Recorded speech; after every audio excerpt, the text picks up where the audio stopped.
Hi friends, welcome to Sandhya Prakash life style Tamil. இன்றைக்கி என்னோடய ஸ்டைலில் சிம்பிளாக கேரட் ஜூஸ் எப்படி போடுறதுன்னு தான் பார்க்க போகிறோம். நம்மளது எல்லா வீடியோவுமே சிம்பிளாக தான் இருக்கும். ஓகே, இப்போ பார்த்தீங்கன்னா ஏன் அருகமனையில் கட் பண்ணிகிட்ருக்கேன்னு தெரியுங்களா? இன்றைக்கி ஸ்கூல் லீவ் விட்டதுலேருந்து, இன்றைக்கி இல்லை, இந்த 1 மந்த்தாகவே லீவ் விட்டதுலேருந்தே எந்த திங்ஸ் எங்கே இருக்குன்னே தெரியல. ஏதோ கிடைக்கிறத வச்சு கட் பண்ணி இது பண்ணிகிட்ருக்கேன். உங்கள் வீட்லேயும் இப்படி தான் நிலைமையா அப்படின்றத மறக்காமல் கமெண்ட்டில் சொல்லுங்கள்.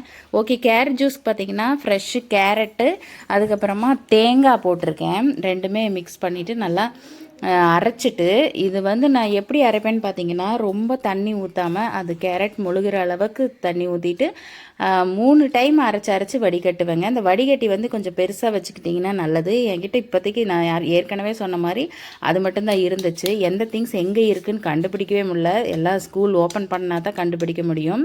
ஓகே, இப்போ வந்து ஜூஸ் ரெடி ஆயிடுச்சு. இதில் ஏலக்காய் தூள் கொஞ்சமாக போட்டு அரைச்சிருக்கேன். உங்களுக்கு ஃப்ளேவர் பிடிக்குன்னா போட்டுக்கலாம், இல்லைன்னா போட வேணாம்.